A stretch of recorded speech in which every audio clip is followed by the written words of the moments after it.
Hello and welcome to smart learning.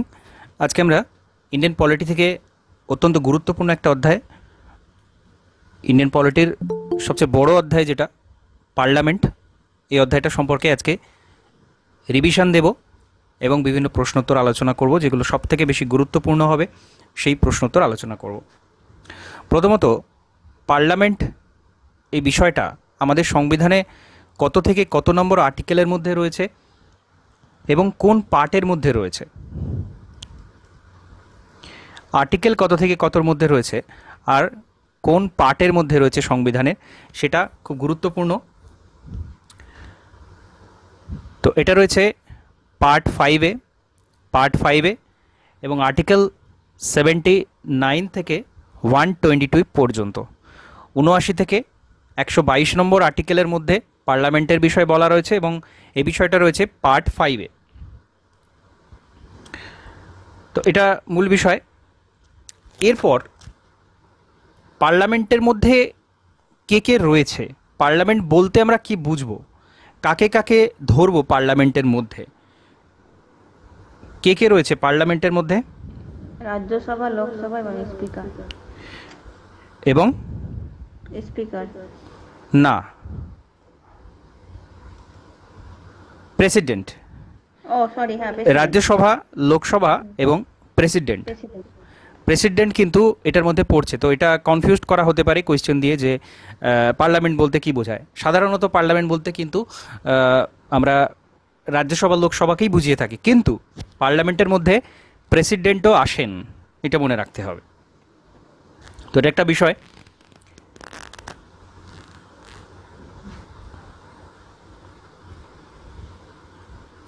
এবার এদের কম্পোজিশনটা কীরকম? সবার প্রথমে আপার হাউস কোনটা, লোয়ার হাউস কোনটা?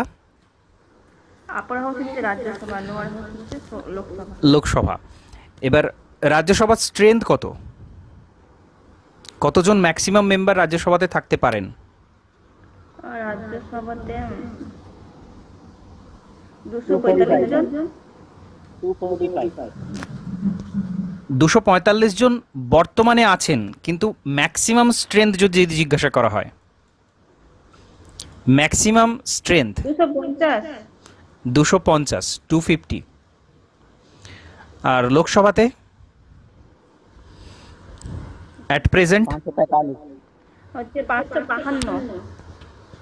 না, এটা ভুল হবে। এখন 545। না, আমি জিজ্ঞাসা করেছি ম্যাক্সিমাম স্ট্রেংথ। ম্যাক্সিমাম স্ট্রেংথ এখন 550। কারণ হচ্ছে যে দুজন অ্যাংলো ইন্ডিয়ান কমিউনিটি থেকে চুজ করা হতো যাদের, সেই প্রভিশনটা কিন্তু 2020-তে বাদ দেওয়া হয়েছে। এটা 2020 পর্যন্ত এক্সটেন্ড করা হয়েছিল, এখন কিন্তু এটা নেই। 2020-তে এটা আর এক্সটেন্ড করা হয়নি। অর্থাৎ এখন যদি জিজ্ঞাসা করা হয় যে লোকসভার ম্যাক্সিমাম স্ট্রেংথ কত, সেটা কিন্তু হয়ে যাবে 550। ওকে, অ্যাংলো ইন্ডিয়ান কমিউনিটি কিন্তু আর নেই, আর এটাকে এক্সটেন্ড করা হয়নি। ওকে, 95তম সংবিধান সংশোধনী 2009-এ 2020 পর্যন্ত এক্সটেনশন দেওয়া হয়েছিল, 2020-তে কিন্তু আর এক্সটেনশন দেওয়া হয়নি। সুতরাং ওই দুটো বাদ গেছে, বর্তমানে হচ্ছে এইটা। ওকে, আর যদি জিজ্ঞাসা করা হয় অ্যাট প্রেজেন্ট কতজন, অ্যাট প্রেজেন্ট কতজন? 545। 545, আর এটা হচ্ছে 245 অ্যাট প্রেজেন্ট, আর এটা হচ্ছে 545।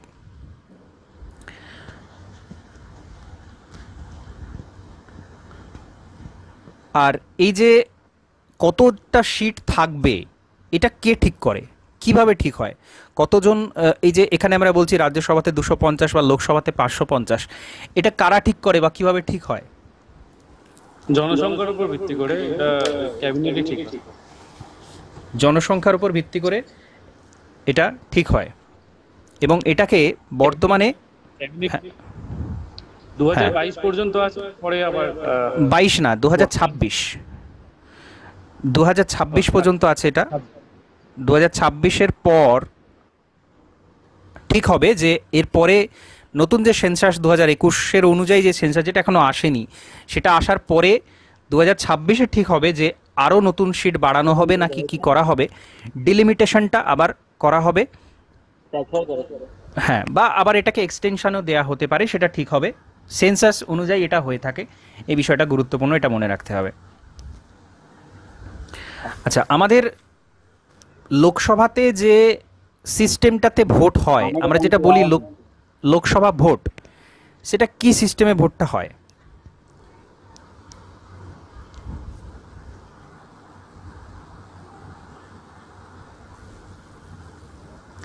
এটা হচ্ছে ফার্স্ট, হ্যাঁ ডাইরেক্ট ইলেকশন তো বটেই, ডাইরেক্ট ইলেকশন দিয়েও জিজ্ঞাসা করা হতে পারে। আর এটাকে বলা হয় first pass the post system, অর্থাৎ যে পার্টি 50% বেশি ভোট পেয়ে যাচ্ছে তাকে জয়ী ঘোষণা করা হয়। আর আমাদের প্রেসিডেন্টের যে ইলেকশন হয় সেটা কিন্তু প্রপোর্শনাল রিপ্রেজেন্টেশনে হয়, এবং ইনডাইরেক্ট ইলেকশন অবশ্যই। প্রপোর্শনাল রিপ্রেজেন্টেশন সিস্টেম কিন্তু লোকসভাতে গ্রহণ করা হয়নি, এটা মনে রাখতে হবে। আচ্ছা, আরেকটা গুরুত্বপূর্ণ প্রশ্ন জিজ্ঞাসা করা হয় রাজ্যসভা থেকে, সেটা হচ্ছে রাজ্যসভা তৈরি হচ্ছে কবে নাগাদ, কত সালে রাজ্যসভা তৈরি হচ্ছে? শুনতে পেলাম না। রাজ্যসভা তৈরি হচ্ছে কবে, কত সালে? এটা হচ্ছে 1952, খুব গুরুত্বপূর্ণ। 1952-তে রাজ্যসভা তৈরি হচ্ছে, এবং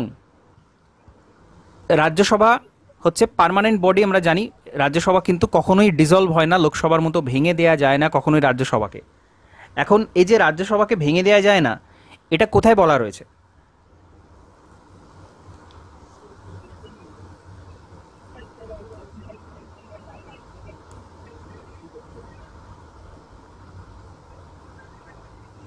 এটা কিন্তু আমাদের সংবিধানে বলা ছিল না, এটা ঠিক করছে কে? রিপ্রেজেন্টেশন অফ পিপল অ্যাক্ট, যেটা 1951-এ এসেছিল। দুটো এসেছিল, একটা 1951, একটা 56-এ।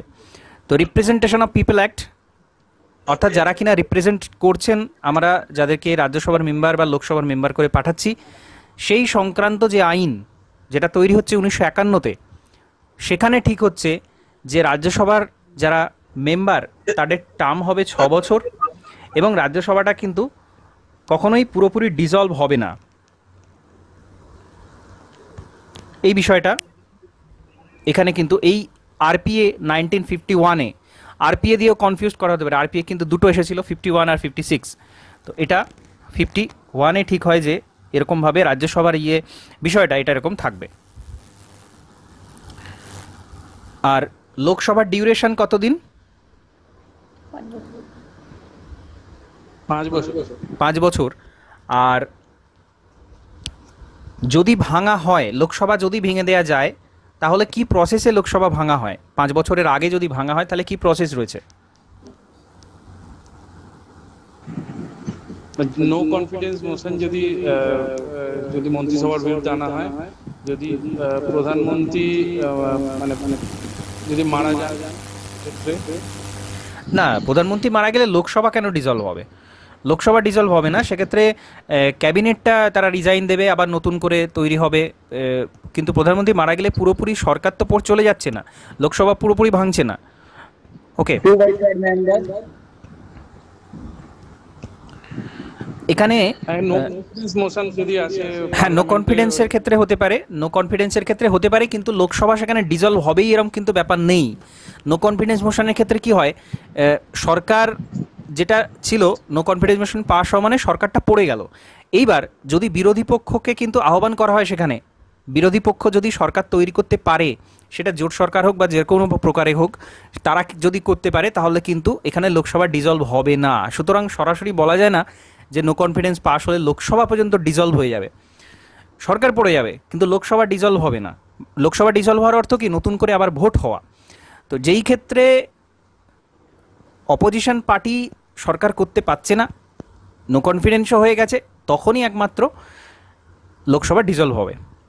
আচ্ছা, লোকসভা ডিসলভ হওয়ার আরেকটা যে মূল পদ্ধতি যেটা, সেটা হচ্ছে প্রাইম মিনিস্টার যদি মনে করেন, তিনি অ্যাকচুয়ালি পাওয়ারটা রয়েছে প্রেসিডেন্টের হাতে, প্রেসিডেন্ট মনে করলে লোকসভা ডিসলভ করতে পারেন, কিন্তু কখন পারেন? যখন প্রাইম মিনিস্টার তাকে পরামর্শ দিচ্ছেন তখন কিন্তু পারে। লোকসভা ডিজলভ হতে। তো এই বিষয়টা খুব গুরুত্বপূর্ণ, এটা কিন্তু মনে রাখতে হবে। কনফিউজড করার জন্য এরকম ধরনের বিভিন্ন রকম নিয়ম কানুন যেগুলো রয়েছে সেখান থেকে প্রশ্ন কিন্তু তৈরি হয়।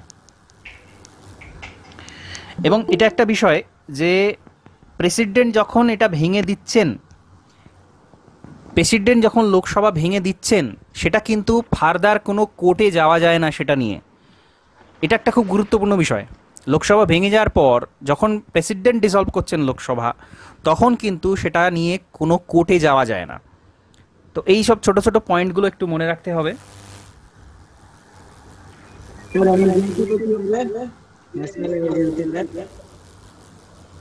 শুনতে পেলাম না। যদি ন্যাশনাল এমার্জেন্সি লাগবে তো তখন কি হবে? কোন agency? National emergency. National emergency, হ্যাঁ, ন্যাশনাল এমার্জেন্সির সময় তো লোকসভা 1 বছর করে এক্সটেন্ড করে দেওয়া যায়। ওকে, ন্যাশনাল এমার্জেন্সি যদি হয়, সারা দেশে যদি ন্যাশনাল এমার্জেন্সি হয়, তখন লোকসভা 1 বছর করে বাড়ানো হয়, টাইম পিরিয়ডটা 1 বছর বাড়িয়ে দেওয়া হয়, যেটা করা হয়েছিল 1975-এ। ইন্দিরা গান্ধী সরকার 1 বছর কিন্তু বাড়িয়ে নিয়েছিল টার্মটা। তো এটা করা যায় ন্যাশনাল এমার্জেন্সির সময়। সেক্ষেত্রে ডিজলভের তো ব্যাপার আসছে না। ন্যাশনাল এমার্জেন্সি আসা মানে যে লোকসভা ডিজলভ হয়ে যায় এরকম কোনো ব্যাপার কিন্তু নয়। সেখানে লোকসভা বরঞ্চ উল্টো হয়, সেখানে বেড়ে যায়। ওকে,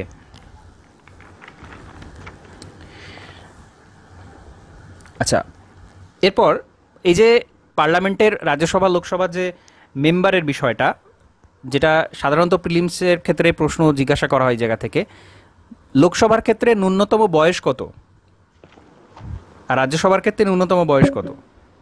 25 বছর আর 30 বছর। হ্যাঁ, 25 আর 30। হ্যাঁ, এবার এটা যখন ঘুরিয়ে জিজ্ঞাসা করা হয় যে একজন প্রধানমন্ত্রী হতে গেলে বয়স কত লাগে? 35 বছর।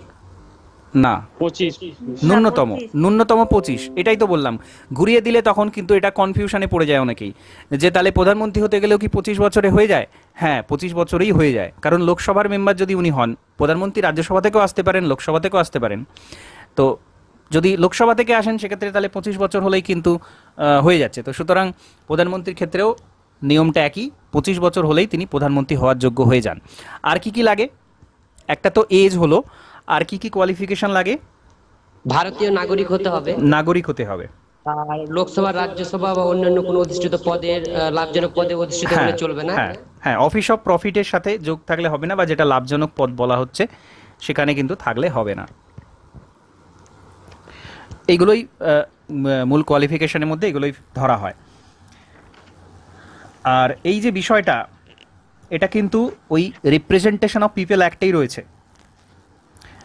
আরও কিছু অ্যাডিশনাল কোয়ালিফিকেশনের কথা বলা আছে, যেটা রিপ্রেজেন্টেশন অফ পিপল অ্যাক্টে বলা রয়েছে। এই যতগুলো হলো, এটা আমাদের সংবিধানেই বলা ছিল যে 25 বছর, এখানে 30 বছর সিটিজেন হতে হবে। এছাড়া রিপ্রেজেন্টেশন অফ পিপল অ্যাক্ট, যেটা 1951-তে আসছে, সেখানে আরও কিছু বিষয় বলা হচ্ছে। কি বিষয় সেগুলো? বলা হচ্ছে যে ওই ব্যক্তিকে কোনো একটা তার যে কনস্টিটিউয়েন্সি রয়েছে, পার্লামেন্টারি কনস্টিটিউয়েন্সির মধ্যে তাকে রেজিস্টার্ড ভোটার হতে হবে, অর্থাৎ কোনো একটা এলাকা থেকে তাকে অবশ্যই রেজিস্টার্ড ভোটার হতে হবে। এটা একটা বিষয় এলো, এর মধ্যে এটা পড়ে, কোয়ালিফিকেশনের মধ্যে এটা পড়ে। তো এই এই এই দু একটা এখানে অ্যাড করা হয় পরবর্তীকালে আরপিএতে। এবং রাজ্যসভার ক্ষেত্রেও নিয়মটা হচ্ছে যে ওই পার্টিকুলার রাজ্যে কোনো একটা জায়গা থেকে তাকে ভোটার হতে হবে, এই বিষয়টা থাকে। শুধুমাত্র গভর্নরের ক্ষেত্রে হয় না, গভর্নর কি কিন্তু ওই রাজ্যের বাসিন্দা হলে কিন্তু তাকে ওই রাজ্যের গভর্নর করা হয় না, অন্য কোনো রাজ্যের বাসিন্দাকেই কোনো একটা রাজ্যের গভর্নর করা হয়। যাই হোক, সেটা অন্য বিষয়। এইবার যেটা মোস্ট ইম্পর্টেন্ট সেটা হচ্ছে ডিসকোয়ালিফিকেশান। ডিসকোয়ালিফিকেশান কখন করা হয়? রাজ্যসভা লোকসভার মেম্বারদের ডিসকোয়ালিফাই করা হয় কখন, বা এই বিষয়টা প্রথমত কোন জায়গাতে রয়েছে, কোথায় রয়েছে, কি নিয়মে কোথায় বলা রয়েছে যে কি কি করলে ডিসকোয়ালিফিকেশন হবে?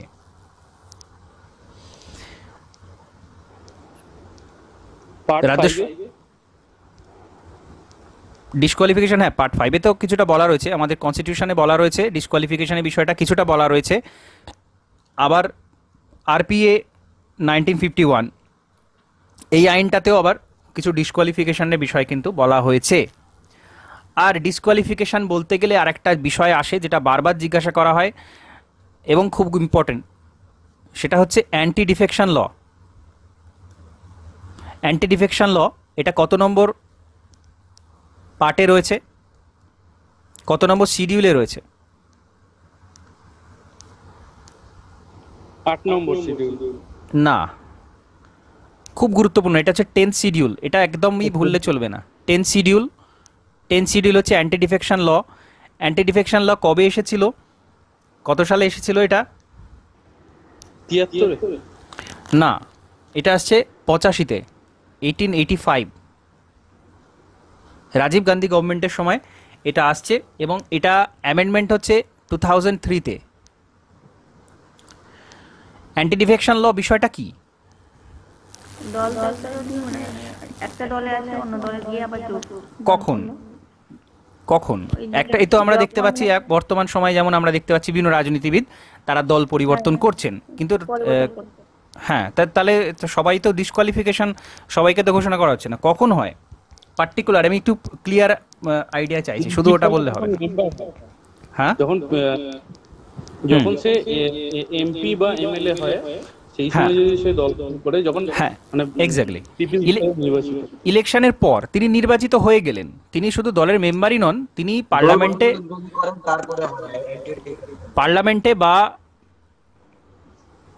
স্টেট লেজিসলেচারে, বিধানসভাতে তিনি মেম্বার হয়ে গেছেন, তিনি নির্বাচনে জয়ী হয়েছেন, তারপরে তার মনে হলো তিনি অন্য দলে চলে গেলেন, অর্থাৎ এক দলের টিকিটে তিনি লড়ে জিতলেন, দিয়ে তারপরে অন্য দলে চলে গেলেন, সেটা করলে কিন্তু তাকে অ্যান্টি ডিফেকশন লয়ে কিন্তু ফেলে দেওয়া যায়।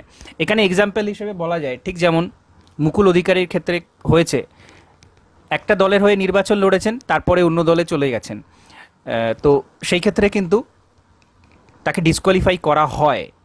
এবং এখানে একটা খুব গুরুত্বপূর্ণ বিষয় কি, আবারও কনফিউজড করার জন্য দেওয়া হতে পারে, এটা কিন্তু প্রথমে যায় স্পিকারের কাছে। কেউ আবেদন করেন স্পিকারের কাছে যে এই ব্যক্তি দলত্যাগ করেছেন এবং তাকে ডিসকোয়ালিফাই করা হোক। স্পিকার ঠিক করবেন সেই অভিযোগটা অ্যাকসেপ্ট করবেন কি না। স্পিকারের যদি মনে হয় তিনি অ্যাকসেপ্ট নাও করতে পারেন, যদিও সেটার বিরুদ্ধে কোর্টে যাওয়া যায়, কিন্তু এখানে স্পিকারের একটা বড় ভূমিকা থাকে। ঠিক যেমন মানি বিলের ক্ষেত্রে মানি বিল কি মানি বিল নয় সেটা স্পিকার ঠিক করেন। স্পিকারের যদি মনে হয় এটা মানি বিল, তাহলে কিন্তু সেটা মানি বিল। তো এখানেও স্পিকারের একটা ভূমিকা আছে অ্যান্টি ডিফেকশনের ক্ষেত্রে। আরেকটা অ্যান্টি ডিফেকশনের বিষয়টা কি, সেটা হচ্ছে 1985-তে বলা হয় একটা মানে এক্সেপশান আছে। এক্সেপশানটাকে বলতে পারবে যে অ্যান্টি ডিফেকশন কখন বলা হবে না? এক দলে ছিল কিন্তু অন্য দলে চলে গেল, কখন অ্যান্টি ডিফেকশন বলা হবে না?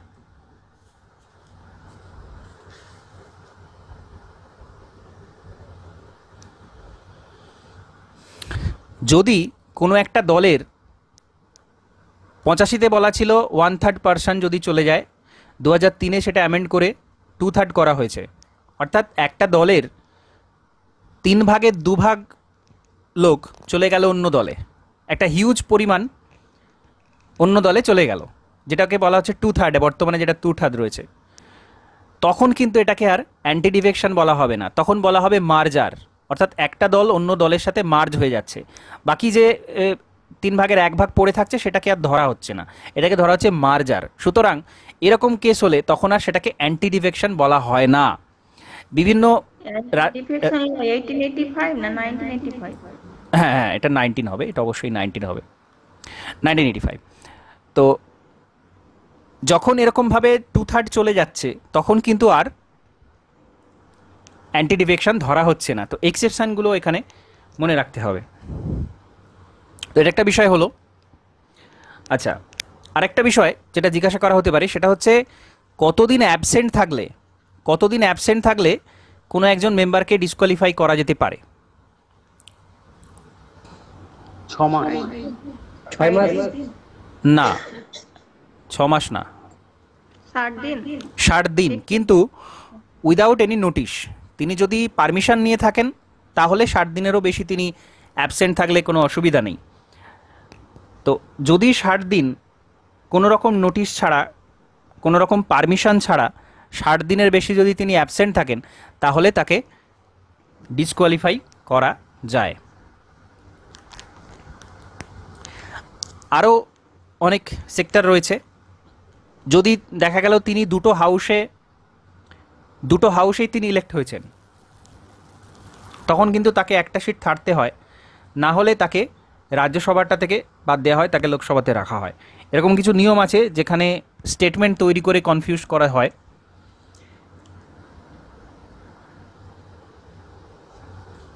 এই বিষয়টা গুরুত্বপূর্ণ।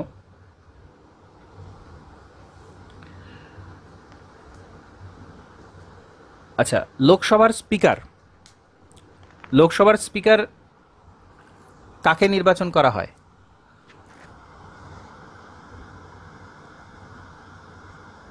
বা কিভাবে নির্বাচন করা হয়?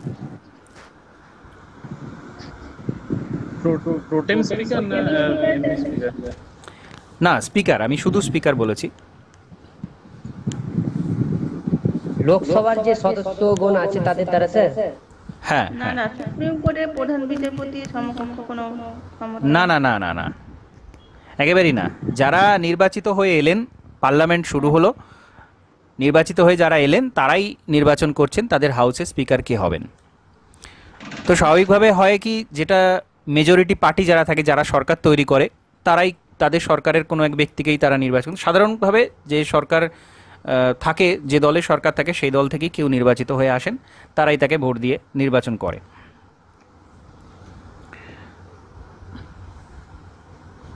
তাহলে লোকসভার সদস্যদের দ্বারা, তাই তো স্যার? একদম, লোকসভার সদস্য যারা রয়েছেন তারাই নির্বাচন করছেন তাদের স্পিকার কে হবেন। Thank you.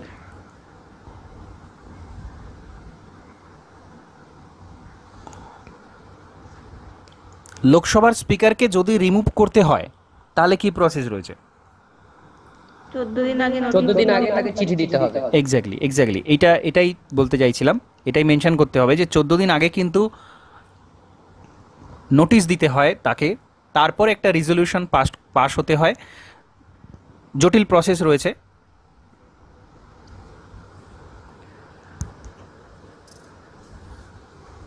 আর প্রোটেম স্পিকারের বিষয়টা কি? প্রোটেম স্পিকার কাকে বলা হয়?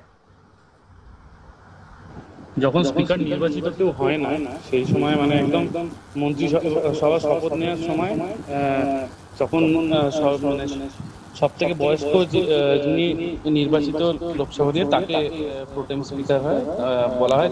তিনি প্রথমে লোকসভাটা পরিচালনা করেন।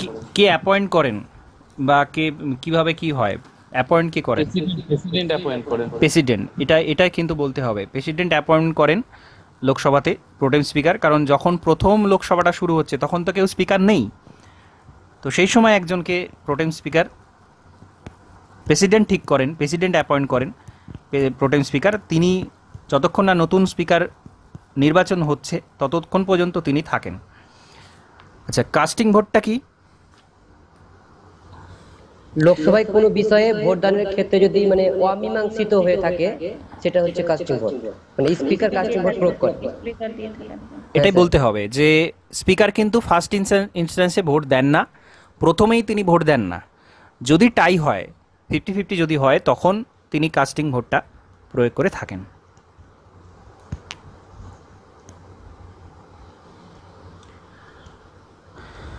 আচ্ছা, ডেপুটি স্পিকারের বিষয়টা কি? তাকে কিভাবে নির্বাচন করা হয়?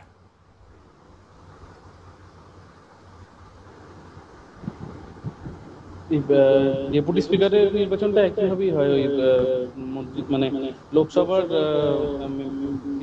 নির্বাচিত হয়।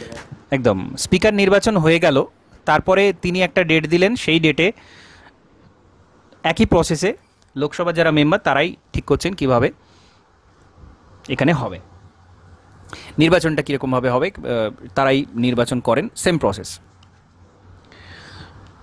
ডেপুটি স্পিকারের ক্ষেত্রে একটা বিশেষ বৈশিষ্ট্য আছে। ডেপুটি স্পিকার, তার মানে মূল পাওয়ার যেটাকে বলা হচ্ছে, ডেপুটি স্পিকারকে যখন পার্লামেন্টে যে কমিটি থাকে, পার্লামেন্টে অনেক কমিটি থাকে, 24টা স্ট্যান্ডিং কমিটি, এরকম অনেক কমিটি থাকে। তো সেই কমিটিতে ডেপুটি স্পিকারকে যখনই সেই কমিটির মধ্যে আনা হবে, তিনি অটোমেটিক্যালি সেই কমিটির চেয়ারম্যান হয়ে যান। তো এটা একটা গুরুত্বপূর্ণ বিষয়। এটা মনে রাখতে হবে।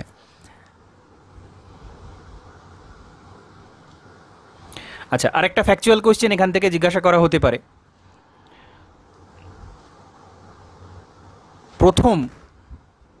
প্রথম ভারতীয় যিনি স্পিকার হয়েছিলেন, জিবি মামলাকার।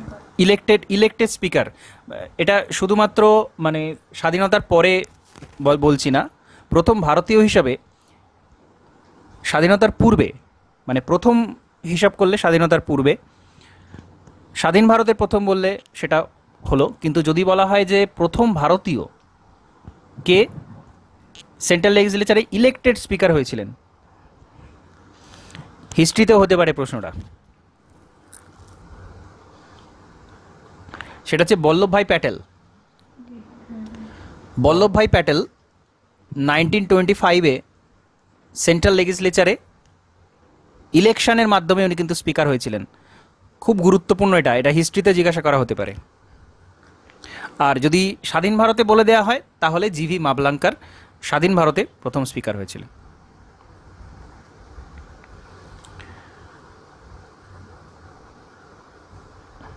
আচ্ছা, হুইপ জিনিসটা কি? হুইপ যখন কোনো লোকসভাতে কোনো বিষয়ে কোনো দল কোনো কিছু ঠিক করে, মানে কোনো প্রস্তাব আনবে, তখন যদি মানে মানে তখন যেটা মানে ওই দল থেকে যেটা বলে দেওয়া হয় প্রত্যেক সদস্যকে, সেটাই বলতে হবে। যদি যেটা অমান্য করা হয় তখন সেটাকে হুইপ বলা হয়। না, বিষয়টা ঠিক পরিষ্কার হলো না।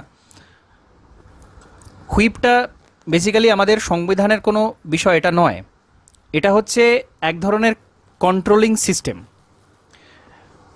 সভাতে কীরকম আচরণ করতে হবে, বা কোনো একটা দল থেকে, প্রত্যেকটা দলের একজন হুইপ থাকে, তো তিনি কি করেন, তাদের যারা সদস্য রয়েছেন, সেই দলের যারা সদস্য রয়েছেন, তারা ওই যে ভোটের বিষয়টা এক নম্বর বিষয়, বা কীরকম আচরণ হবে সেটা কিন্তু তিনি ঠিক করে দেন।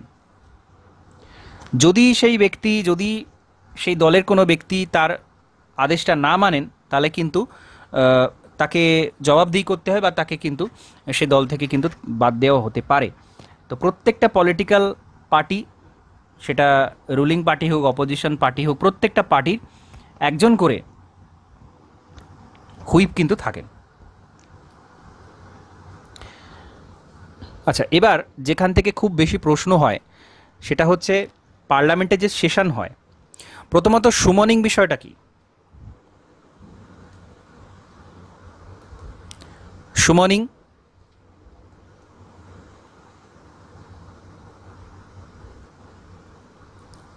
প্রোরোগেশন, এই বিষয়গুলো কি? এই দুটো বিষয় কি? সুমনিং কাকে বলে?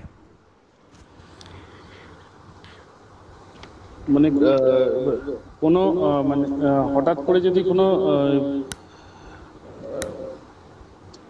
মানে কোনো সেশন যদি শুরু করতে হয়, সেই সময় তাকে সেটাকে সমনিং বলে। আর প্রোরোগেশন যদি কোনো সেশন বন্ধ করতে হয়, যখন প্রেসিডেন্ট যে আদেশটা দেয়, সেটাকে প্রোরোগেশন। হ্যাঁ, মানে সহজ কথায় হঠাৎ করে বিষয় নয়, এটা যখনই শুরু হচ্ছে, প্রেসিডেন্ট ডাকেন, মানে সভাকে আহ্বান করছেন প্রেসিডেন্ট, সেটাকেই বলা হচ্ছে সুমনিং। হ্যাঁ, প্রথমেই ফার্স্ট সেশনটাকে বলা হচ্ছে না, তিনি সভা আহ্বান করছেন, সেটাই হচ্ছে সুমনিং। ওকে, আর যখন বলছেন যে সভা এবার মুলতবি হচ্ছে, ফাইনালি ডিসলভ নয়, মুলতবি হচ্ছে সভা, অর্থাৎ সেই সেশনটা শেষ হচ্ছে। আচ্ছা, আমাদের সেশন কটা থাকে? পার্লামেন্টের সেশন কটা থাকে? তিনটে। কি কি থাকে? একটা হচ্ছে বাজেট সেশন, আর একটা মনসুন সেশন, আর একটা হচ্ছে উইন্টার সেশন। এই তিনটে সেশন থাকে। এইবার একটা সেশন যখন শেষ হচ্ছে, তখন প্রেসিডেন্টই নোটিশ দিচ্ছেন যে এই সেশনটা শেষ হলো, সেটাকে বলা হচ্ছে প্রোরোগেশন। ওকে, আর শুরু হচ্ছে যখন সভা আহ্বান করছেন, সেটাকে বলা হচ্ছে সুমনিং। এই তিনটে সেশন হচ্ছে গুরুত্বপূর্ণ, তিনটে সেশন হয় মাঝখানে 1 মাস করে গ্যাপ থাকে, 1 মাস করে গ্যাপ থাকে, 3টে সেশন হয়, 1 মাস 1 মাস করে গ্যাপ থাকে, তো টোটাল সারা বছর ধরে সেশনটা চলে। আচ্ছা, আর যে নিয়ম রয়েছে, দুটো সেশনের মধ্যে ম্যাক্সিমাম গ্যাপ কত হবে? ম্যাক্সিমাম গ্যাপ কত হবে? 6 মাসের বেশি হতে পারে। মাসের বেশি হ্যাঁ। দিন হবে না। ম্যাক্সিমাম হচ্ছে 6 মান্থ, কিন্তু নিয়মে আছে এটা, যেন নিয়ম যেটা হয় সাধারণত 1 মাসের বেশি কিন্তু এটা হয় না, কারণ 3টে সেশন হয়, 3টে সেশনের মধ্যে এরকমভাবে হয়, ডিস্ট্রিবিউশনটা এরকম থাকে।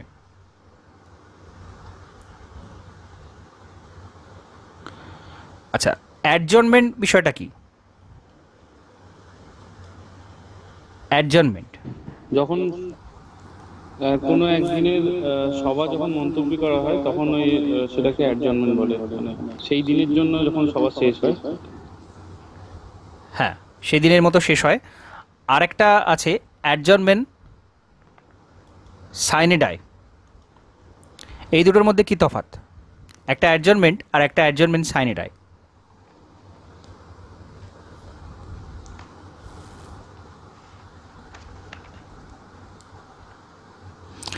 অ্যাডজর্নমেন্টের ক্ষেত্রে সভাটা সেদিনের মতো মুলতবি হচ্ছে এবং একটা ডেট বলে দেওয়া হচ্ছে যে এই দিন আবার সভাটা বসবে। আজকে 23 তারিখ, আজকে মুলতবি হয়ে গেল, বলা হলো যে আবার 30 তারিখে বসবে, ডেটটা ফিক্সড হয়ে যাচ্ছে। কিন্তু যখন অ্যাডজর্নমেন্ট সাইনে ডাই বলা হচ্ছে তখন কিন্তু কোনো ডেট ফিক্স থাকছে না, কোনো ডেট ফিক্স থাকছে না। তো পরবর্তীকালে অ্যাডজর্নমেন্ট সাইনে ডাই হলে সাধারণত সভাটা কিন্তু প্রোরোগেশনের দিকে চলে যায়, এটা সাধারণ নিয়ম। আচ্ছা, আরেকটা যেটা বারবারই জিজ্ঞাসা করা সেটা হচ্ছে কোরাম। কোরাম কি? 1/4 অংশ। সে আবার কি? পরিষ্কার করে বলতে হবে, কোরাম কি জিনিস? লোকসভার মোট সদস্যের 1/4 অংশকে কোরাম বলে। 10 অংশ যখন উপস্থিত। সরি, 1/10 অংশ। কোরাম বিষয়টা হচ্ছে 1/10 অংশকে হ্যাঁ 1/10 অবশ্যই, হ্যাঁ, কিন্তু 1/10 বললে তো হবে না, 1/10 আবার কি জিনিস? লোকসভার মোট সদস্যের 1/10 অংশকে কোরাম বলা হয়। হ্যাঁ, এটা বললে একটা ডেফিনেশন বলা যায় যে 1/10 অংশ মানে হচ্ছে মিনিমাম মেম্বার কতজন প্রয়োজন একটা মিটিং হতে গেলে। একদিন ধরা যাক আজকে সেশন আছে, আজকে মোট সদস্যের 1/10 অংশ যদি উপস্থিত না থাকে তাহলে কিন্তু সেই দিন হবে না কোনো মিটিং, ন্যূনতম 1/10 উপস্থিত থাকতেই হবে। তো এটা হচ্ছে মিনিমাম নাম্বার, সেই দিনের কাজ চালানোর জন্য মিনিমাম নাম্বার হচ্ছে 1/10 অংশ। লোকসভার ক্ষেত্রে, রাজ্যসভার ক্ষেত্রে, দুটোর ক্ষেত্রেই 1/10 অংশ উপস্থিত থাকতে হবে। তো এটাই হচ্ছে কোরাম। কোরাম হচ্ছে মিনিমাম নাম্বার, কোরাম হচ্ছে মিনিমাম নাম্বার, এবং সেই নাম্বারটা কত? 1/10। এই বিষয়টা মনে রাখতে হবে। আচ্ছা, 0 আওয়ার কাকে বলে?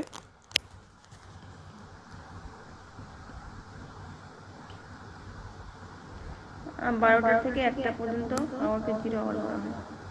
12 PM এখানে কি কি নিয়ে আলোচনা হয়? এখানে ইম্পর্টেন্ট টপিকস নিয়ে আলোচনা হয়। হ্যাঁ, মোস্ট ইম্পর্ট্যান্ট টপিক যেগুলো রয়েছে সেখানে আলোচনা হয়। কোন সেশনের পরে এটা হয়? Question session. হ্যাঁ, কোশ্চেন সেশনের পরে, লাঞ্চ সেশনের পূর্বে হয়। কোয়েশ্চেন আওয়ারের পরে 0 আওয়ারটা শুরু হয়। কত সালে এটা ইনোভেট হয়েছিল?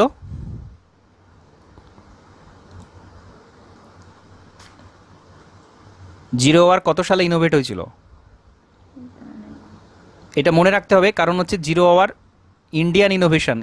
ইন্ডিয়া এটা তৈরি করেছে, ইন্ডিয়ান পার্লামেন্ট এটা তৈরি করেছে, এটা অন্য কোনো দেশের পার্লামেন্টে কিন্তু ছিল না, বা ইন্ডিয়া থেকে বাকিরা এটা কপি করেছে বলা যায়। তো যেহেতু ইন্ডিয়াতে ইনোভেট হয়েছে সেজন্য সালটা মনে রাখতে হবে। 1962-তে ফার্স্ট এই 0 আওয়ার বিষয়টা কিন্তু ইনোভেট করা হয়েছে, এবং এটা তো জিজ্ঞাসা করা হয়ই যে 0 আওয়ার বিষয়টা কারা ইনোভেট করেছে, বা ইন্ডিয়ার ক্ষেত্রে পার্লামেন্টারি ইনোভেশন কোনটা, সরাসরি প্রশ্ন জিজ্ঞাসা করা হয়। আচ্ছা, এবার কোয়েশ্চেন আওয়ার যেটা বলা হলো সেখানে স্টার্ট কোয়েশ্চেন কাকে বলে? স্টার্ট কোয়েশ্চেন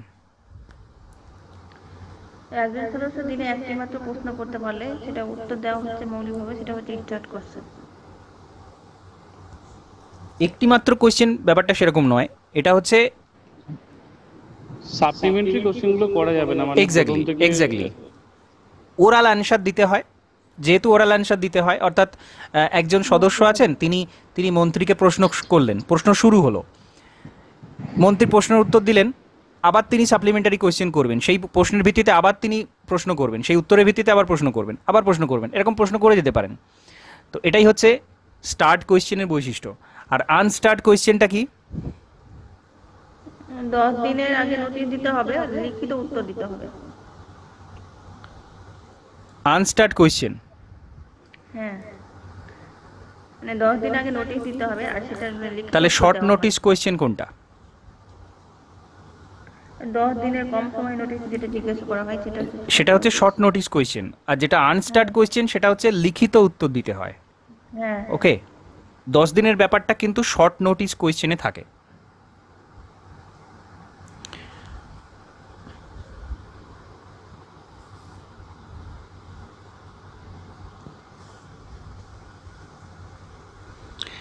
আর পার্লামেন্টে ল্যাঙ্গুয়েজের ক্ষেত্রে কোন ল্যাঙ্গুয়েজ ব্যবহার করা হয়? ইংলিশ।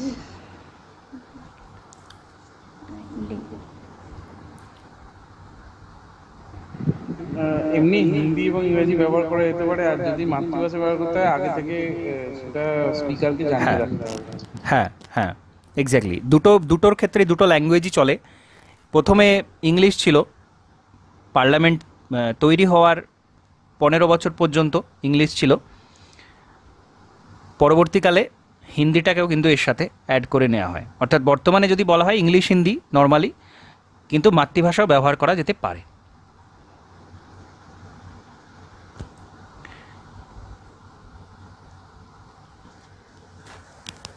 ক্লোজার মোশনটা কি?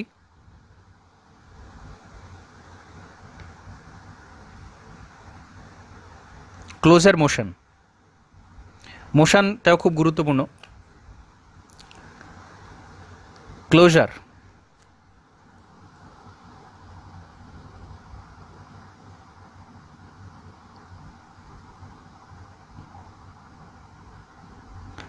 এটা হচ্ছে মোশন খুব গুরুত্বপূর্ণ।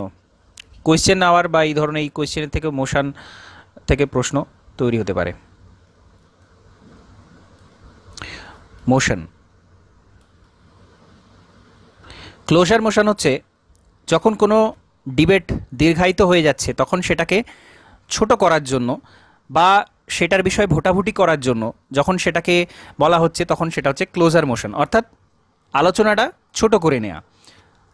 তখন যে মোশনটা করা হয়, মুভ করা হয় মোশনটা, সেটা বলা হচ্ছে ক্লোজার মোশন।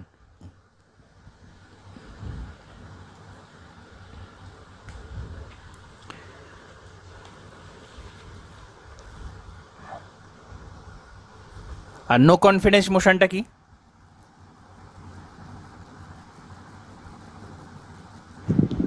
কোনো সরকারের বিরুদ্ধে যদি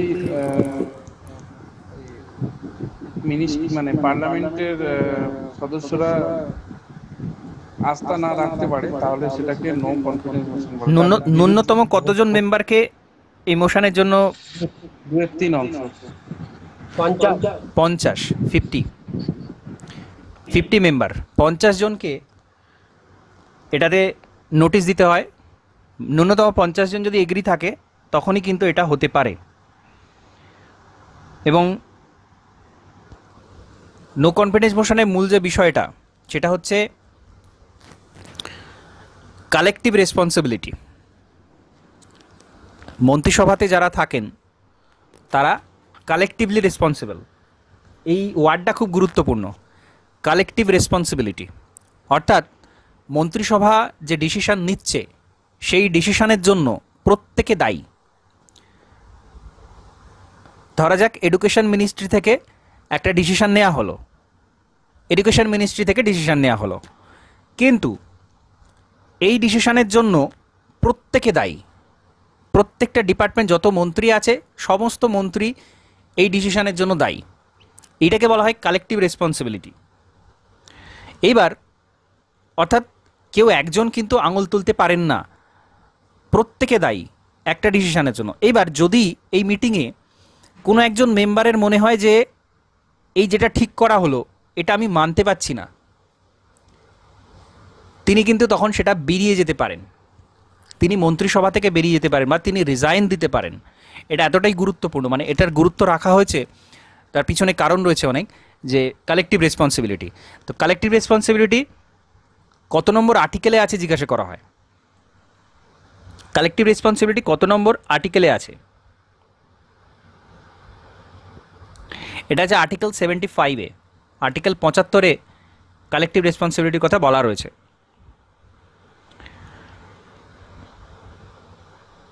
আরেকবার একটু রিপিট করবেন কালেক্টিভ হ্যাঁ, রেসপন্সিবিলিটি। এটা হচ্ছে কালেকটিভ রেসপন্সিবিলিটি হচ্ছে মন্ত্রিসভার কোনো একটা ডিসিশনের জন্য, সেটা যে কোনো মন্ত্রক থেকে নেওয়া হোক সেই ডিসিশনটা, সেই ডিসিশনের জন্য প্রত্যেকে দায়ী। যতজন মন্ত্রিসভার মেম্বার রয়েছেন, যতজন মন্ত্রী রয়েছেন, প্রত্যেকে সেই ডিসিশনটার জন্য দায়ী। এটাকে বলা হয় কালেকটিভ রেসপন্সিবিলিটি। আর এই কারণেই কোনো একটা ডিসিশনের ভিত্তিতে কোনো একটা ডিসিশন ধরা যাক নেওয়া হলো, ডিসিশন নিল মন্ত্রিসভা, এইবার সেই ডিসিশনটা পছন্দ হলো না, ধরা যাক এই 50 জন মেম্বার গিয়ে বলল যে আমাদের আর আস্থা নেই এই সরকারের ওপর, তখনই কিন্তু এই মোশনটা চলে, নো কনফিডেন্স মোশনটা চলে, এবং তার ভিত্তিটা হচ্ছে এই কালেকটিভ রেসপন্সিবিলিটি, যে এই যে ডিসিশনটা এটা এই সমস্ত মন্ত্রিসভা নিয়েছে, সেই জন্য শুধুমাত্র ওই মন্ত্রীটাকে, ওই মন্ত্রকের মন্ত্রীটাকে না সরিয়ে পুরো সরকারটাকে, পুরো মন্ত্রিসভাটাকেই ভেঙে দেওয়া হলো, ডিসলভ করে দেওয়া হলো পুরো মন্ত্রিসভাটাকে, এবং সেখানে সরকার পড়ে যাচ্ছে। তো এটা এই কালেকটিভ রেসপন্সিবিলিটির জন্যই হয়। তাহলে তো এরকম হতে পারতো যে যে মন্ত্রক থেকে ওই ডিসিশনটা নেওয়া হয়েছে সেই মন্ত্রকের মন্ত্রীকে বাদ দেওয়া হলো, কিন্তু সেটা হয় না।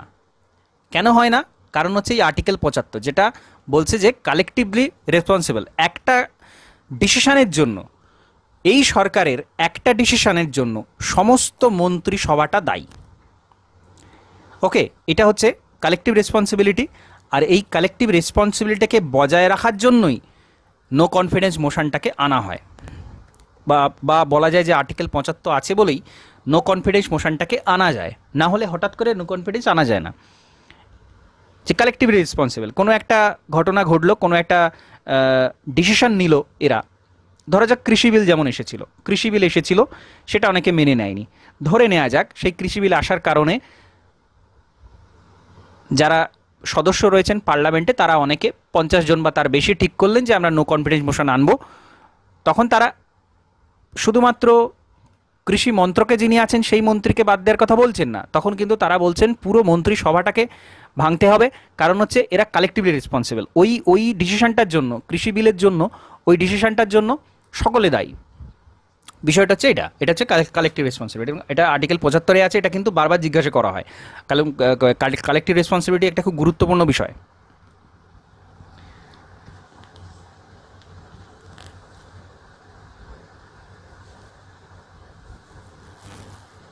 আচ্ছা, প্রাইভেট বিল কাকে বলে?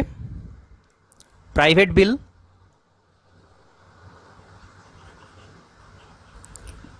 বিল, দু ধরনের হতে পারে বিল, যদি ডিভিশন ক্লাসিফিকেশন অনেকভাবে করা যায়। একটা হচ্ছে পাবলিক বিল, আর একটা হচ্ছে প্রাইভেট বিল। যখন কোনো মন্ত্রী, কোনো মিনিস্টার বিল আনছেন তখন তাকে বলা হচ্ছে পাবলিক বিল। মন্ত্রী ছাড়া অন্য কোনো সদস্য যখন বিল আনছেন তখন তাকে বলা হচ্ছে প্রাইভেট বিল। ওকে, আচ্ছা, মানি বিলটা কি? মানি বিল কি? লোকসভায় যেটা পাস হয়। এটা তো কোনো উত্তর হলো না। লোকসভাতে সব বিলকেই লোকসভাতে, রাজ্যসভাতে পাস হতে হয়, মানি বিল আলাদা কোথায়? মানি বিল যখন কোনো বিল মানি বিল করা হয় তখন সেটা আর মানে প্রেসিডেন্ট সেটাকে ফেরত পাঠাতে পারে না, এটা ডিসিশনটা হয় ওই লোকসভা স্পিকারই নেন। না, কেন কেন ফেরত পাঠাতে পারেন না প্রেসিডেন্ট?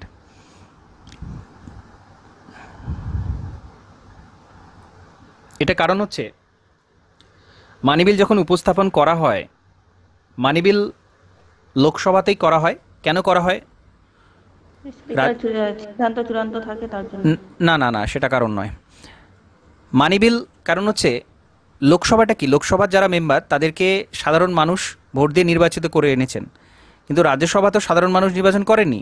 যারা রাজ্য বিধানসভায় রয়েছেন তারা রাজ্যসভার মেম্বারদের করেছেন। সুতরাং এই যে সাধারণ মানুষের যে অর্থ, সাধারণ মানুষের যে টাকা, সেটা কোথায় যাবে, কিভাবে ঠিক হবে, সেটা কিন্তু লোকসভার মেম্বারদেরই সবচেয়ে বেশি পাওয়ার রয়েছে, কারণ সাধারণ মানুষ তাদেরকে পাঠিয়েছে। সুতরাং লোকসভাতেই কিন্তু এই কারণে মানি বিলটাকে ইন্ট্রোডিউস করা হয়, শুরু করা হয় মানি বিলটা লোকসভাতে।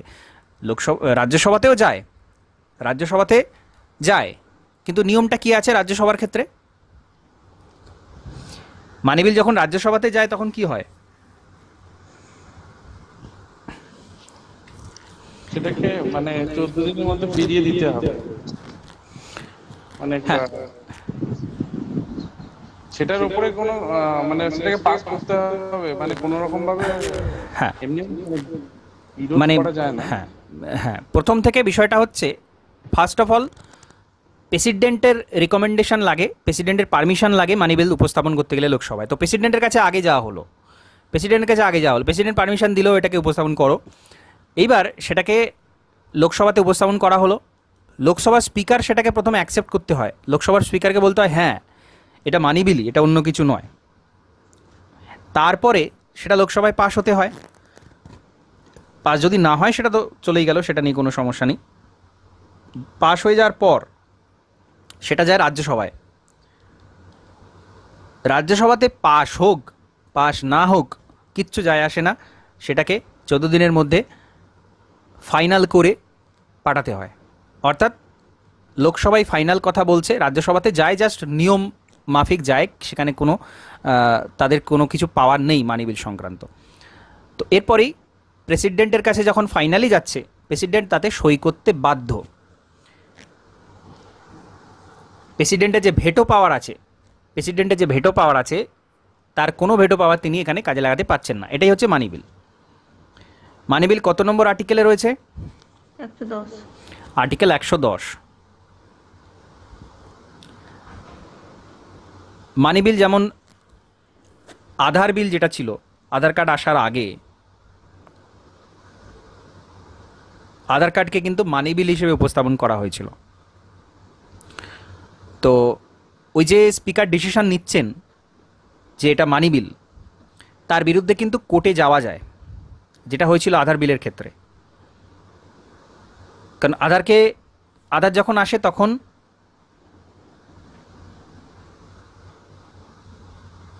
অনেক বেশি সিট কিন্তু ছিল না এদের রাজ্যসভাতে। বিজেপি তখন রাজ্যসভাতে সিট অনেক কম ছিল। এই কারণে তারা দেখলো কি, এটা যদি মানি বিল হিসেবে উপস্থাপন করা যায় তাহলে রাজ্যসভাতে কোনো পাওয়ারই থাকছে না, লোকসভাতে একবার পাশ করালেই ব্যাস। সেই কারণে এটা তারা মানি বিল হিসেবে উপস্থাপন করে স্পিকার সেটা অ্যাকসেপ্ট করে। এইবার এখানে কিন্তু অপোজ করা হয়েছিল, স্পিকারের ডিসিশনের বিরুদ্ধে কোর্টে যাওয়া হয়েছিল। তো যাই হোক, কোর্ট কিন্তু সেটাকে আবার পরে ফাইনালাইজ করে যে না, এটাকে মানি বিল হিসেবে উপস্থাপন করা যেতে পারে। তো যাই হোক, এক্সাম্পলটা দিলাম। এরকমভাবে এই সিস্টেম রয়েছে, এই সিস্টেমে কিন্তু মানি বিলটা আসে, উপস্থাপন করা হয়। আচ্ছা, জয়েন্ট সিটিং বিষয়টা কি? যখন লোকসভা এবং রাজ্যসভা কোনো একটা বিষয়ে সিদ্ধান্ত নিতে গেলে, মানে কোনো একটা বিষয়ে জট কাটানোর জন্য যখন একসাথে কোনো সেশন ডাকা হয় তাহলে সেটাকে জয়েন্ট সেশন বলে। সেটা লোকসভার স্পিকারই ইয়ে করে, প্রতিনিধিত্ব করে সভাটা। হ্যাঁ, ওটা সাধারণত জিজ্ঞাসা করা হয় যে জয়েন্ট সিটিংয়ের ক্ষেত্রে প্রিসাইডিং অফিসার কে থাকেন। তো সেটা হচ্ছে লোকসভা স্পিকার। যখন কোনো বিল হয়তো একটা হাউসে পাস হয়েছে, অন্য হাউসে পাস হচ্ছে না, তো এরকম সিচুয়েশানে হয়ে থাকে। পার্লামেন্টে বাজেটটা কীরকমভাবে উপস্থাপিত হয়? আমরা দেখলাম বাজেট সেশন প্রথমত শুরু হচ্ছে কোন সময়?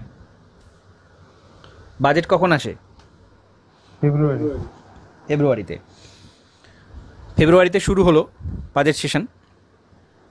তো কিভাবে বাজেটটা উপস্থাপিত হয়? কত নম্বর আর্টিকেলে? 112।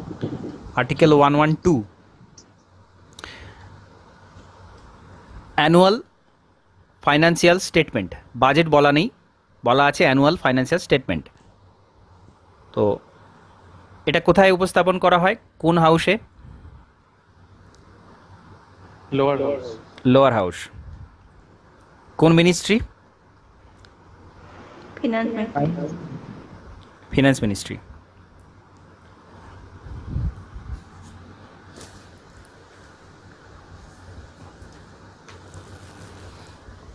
আচ্ছা, এবার ফান্ড। ভারত সরকারের কটা টাইপের ফান্ড রয়েছে?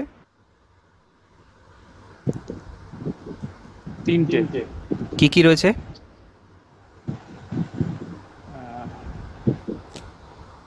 কন্টিনজেন্সি ফান্ড একটা আছে, ফার্স্টে হচ্ছে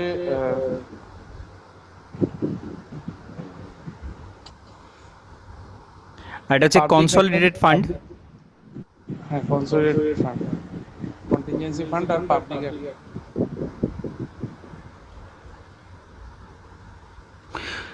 কনসলিডেটেড ফান্ডটা কি, বা কনসলিডেটেড ফান্ড থেকে অর্থ তুলতে গেলে কি প্রসেস রয়েছে? প্রেসিডেন্টের পারমিশন নিতে হয়, আর এখান থেকে সব যত রকম খরচা হয় সেই খরচাগুলো এখান থেকে নেওয়া হয়। যেমন সরকারি কর্মচারীদের মানে বেতন এবং আদার যে খরচাগুলো হয় সেগুলো কনসলিডেটেড ফান্ড, এগুলো প্ল্যান করে খরচা করতে হয় এবং প্রেসিডেন্টের থেকে আগে মানে পূর্ব সম্মতি নিতে হয়। না, প্রেসিডেন্টের বিষয়টা এখানে আসছে না। এটা হচ্ছে পুরোটাই পার্লামেন্টে আইন আনতে হয়, ল পাস করতে হয়, অর্থাৎ পাস হতে হয়। কেন হচ্ছে? কারণ একা প্রেসিডেন্ট ডিসিশন নিতে পারেন, এটা বুঝতে হবে যে এখানে সাধারণ মানুষের অর্থ, এটা সাধারণ মানুষের ট্যাক্সের অর্থ, সাধারণ মানুষের অর্থ, সেটা প্রেসিডেন্ট একা ডিসিশন নিয়ে ফাইনালাইজ করতে পারে না যে এটা অর্থটা এই কাজে ব্যবহার করা হবে। ওকে, যদি সেরকম হতো তাহলে সরকার তো যা ইচ্ছা অর্থ এখান থেকে তুলে নিয়ে যেখানে ইচ্ছে ব্যবহার করে ফেলতো, সেটা কিন্তু ডেমোক্রেসিতে হতে পারে না।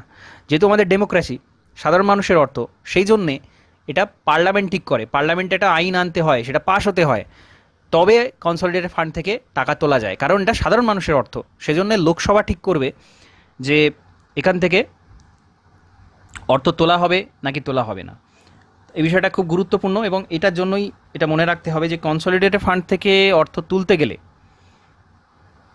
সেখানে পার্লামেন্টে ল এনে সেটাকে পাশ করিয়ে তবে সেই টাকাটা তোলা যায়। কন্টিনজেন্সি ফান্ডের ক্ষেত্রে কি হয়, বা কন্টিনজেন্সি ফান্ডের মূল বিষয়টা কি?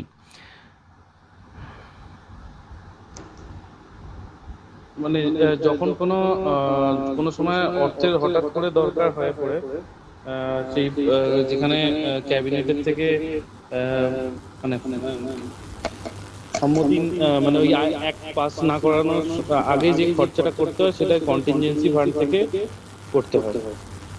হ্যাঁ, মানে আপৎকালীন পরিস্থিতিতে হঠাৎ করে কোনো বন্যা হলো বা অন্য কোনো ধরনের হলো, তখন এই ফান্ডটা থেকে অর্থ তোলা হয় এবং এটা কিন্তু প্রেসিডেন্টের হাতে থাকে। এখান থেকে ফান্ড নেওয়া হবে কি না, প্রেসিডেন্ট কিন্তু তার অথরাইজেশনটা কিন্তু থাকে, প্রেসিডেন্টের থাকে। এবং প্রেসিডেন্টের হয়ে বেসিক্যালি অ্যাকচুয়ালি থাকে এটা ফাইন্যান্স সেক্রেটারি যিনি থাকেন তার হাতে এটা, এই অর্থটা বা এই ভারটা তার হাতে থাকে। এটা হচ্ছে কন্টিনজেন্সি ফান্ড অফ ইন্ডিয়া। আচ্ছা, আর হচ্ছে পাবলিক অ্যাকাউন্টটা কি? সরকারি কর্মচারীদের যে টাকা প্রভিডেন্ট ফান্ড, সরকারের কাছে প্রভিডেন্ট ফান্ড, সেভিংস ব্যাংকের যে ডিপোজিট, খুব গুরুত্বপূর্ণ কিন্তু পয়েন্ট আউট করতে হবে, এটা মেন্সের ক্ষেত্রে এগুলো জিজ্ঞাসা করা হতে পারে। কি কি থাকছে এখানে? থাকছে প্রভিডেন্ট ফান্ড, জুডিশিয়াল ডিপোজিট যেগুলো হয়, জুডিশিয়াল ডিপোজিট যেগুলো হয় সেইগুলো, জুডিশিয়ারিতে যেসব ফিজ লাগে সেইগুলো, সেভিংস ব্যাংকের যে ডিপোজিট সেইগুলো, রেমিটেন্স যেটা বিদেশ থেকে যারা রেমিটেন্স, বিদেশি যারা বসবাসকারী দেশীয় নাগরিক আছে তারা যে রেমিটেন্স পাঠাচ্ছে সেই রেমিটেন্সটাও কিন্তু এই পাবলিক অ্যাকাউন্টের মধ্যে থাকে। এবং এটার জন্য গুরুত্বপূর্ণ পয়েন্ট হচ্ছে এখানে কোনো পার্লামেন্টের অ্যাপ্রুভাল লাগে না, এখান থেকে খরচা করতে হলে কোনো পার্লামেন্টের অ্যাপ্রুভাল লাগে না। ব্যাংকিং ট্রানজাকশানের মধ্যে যেহেতু সেভিংস ব্যাংকের ডিপোজিট রয়েছে বোঝাই যাচ্ছে, তাহলে তো এক্ষেত্রে কিন্তু পাবলিক অ্যাকাউন্টের ক্ষেত্রে কোনো পার্লামেন্টারি অ্যাপ্রুভালের প্রয়োজন হয় না। তো এই হচ্ছে বিষয়, তিনটে ফান্ড খুব গুরুত্বপূর্ণ, এগুলো জানতে হবে প্রথম থেকেই। প্রিলিমসে দু একটা কঠিন প্রশ্ন থাকে, সেখানে এগুলো জিজ্ঞাসা করা হতে পারে, মেন্সে তো এগুলো হবেই। তো এইসবগুলো পার্লামেন্ট থেকে মূলত গুরুত্বপূর্ণ বিষয় ছিল। আজকে পার্লামেন্টটা কভার হলো। নেক্সট দিন কনস্টিটিউশনাল বডি যেগুলো রয়েছে, ইলেকশন কমিশন, ইউপিএসসি, পিএসসি, এইগুলো থেকে কোয়েশ্চেন আনসার আলোচনা করব। তো আজকে ক্লাসটা এখানে কমপ্লিট করছি। নমস্কার, ধন্যবাদ।